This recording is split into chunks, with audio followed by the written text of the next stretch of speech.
This is example number 7. So there are 40 students in class 10th of a school, of whom 25 are girls and 15 are boys. एक class 10th में 40 student हैं, उसमें 25 girls हैं, तो remaining बचे कितने हैं? 15 जो है बॉयज़ है. The class teacher has to select one student as a class representative. Class teacher को क्लास रिप्रेजेंटेटिव बनाना है इन 40 स्टूडेंट में से. She writes the name of each student on a separate card. हर एक बच्चे का उसने एक सेपरेट कार्ड पे नाम लिखा. द कार्ड्स बीन आइडेंटिकल, और जो जिस कार्ड पे उन्होंने लिखा वो बिल्कुल एक जैसे थे. Then she put cards in a bag and stirred them thoroughly. तो उन्होंने उस बैग में डाला और सबको खूब एक मिक्स कर दिया अच्छे से. Then she draws one card from the bag, और उन्होंने बैग में से एक कार्ड निकाला. That means now it is a black box question. Means वो कार्ड को मतलब बैग में देखनी नहीं, जस्ट अपने एक हाथ डाला और उसमें से निकाल रही थी कोई एक कार्ड.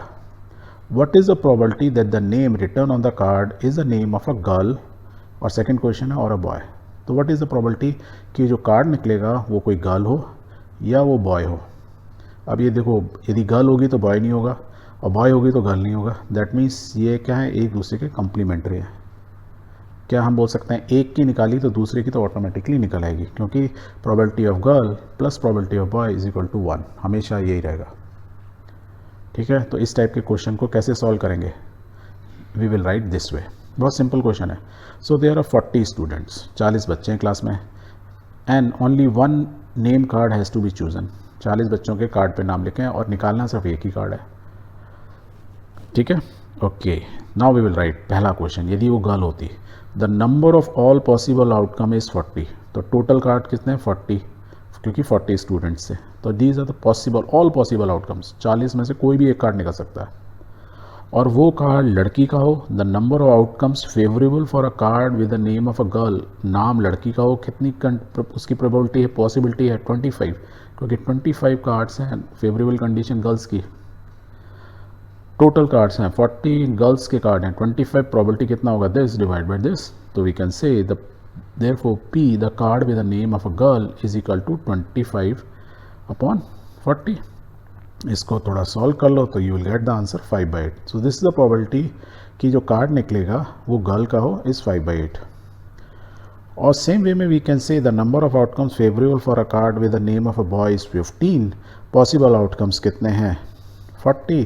तो the P card with the name of a boy is equal to P boy is equal to 15 upon 40, और इसका मतलब क्या हुआ? 3/8.